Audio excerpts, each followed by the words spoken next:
पुण्यात अंगणवाडीतील मुलांना दुपारी 12:30 ऐवजी 11:30 वाजताच घरी सोडणार. उन्हाच्या वाढत्या चटक्यामुळे जिल्हा परिषदेचे आदेश.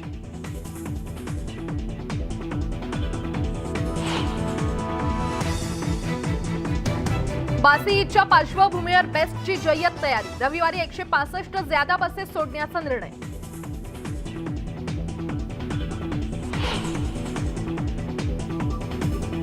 मुंबई मेट्रो मार्गावर आता दर 7.5 मिनिटांनी मेट्रो धावणार. अंधेरी डीएन नगर ते गुंदवली मार्गावरील दैनंदिन प्रवाशांची संख्या लाखोंच्या घरात गेली आहे आणि त्याच पार्श्वभूमीवर हा निर्णय.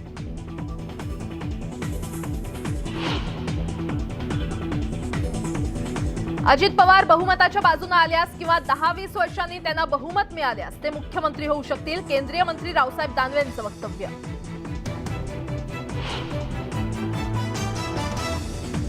एसटी कडून जमा खर्चाचा तपशील राज्य सरकारकडे सादर. 1600 कोटींची तूट असल्याची आकडेवारी समोर. तर राज्य सरकार एसटीला मदत करत असल्याचा दावा खोटा, काँग्रेसचा आरोप.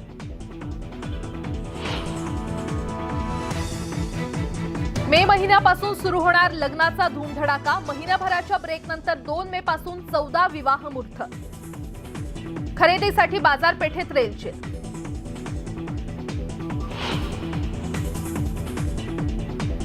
जलयुक्त शिवारासाठी नागपुरातील 243 गावांमध्ये आजपासून शिवार फेरी. प्रभावी अंमलबजावणीसाठी जिल्हाधिकाऱ्यांचा पुढाकार.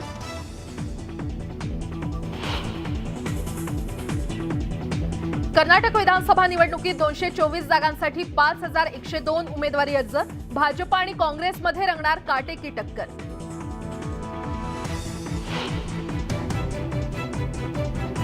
पुंछमधील दहशतवादी हल्ल्याप्रकरणी 4 संशयितांना अटक. गुप्तचर यंत्रणांनी घुसखोरीचा कट उधळला.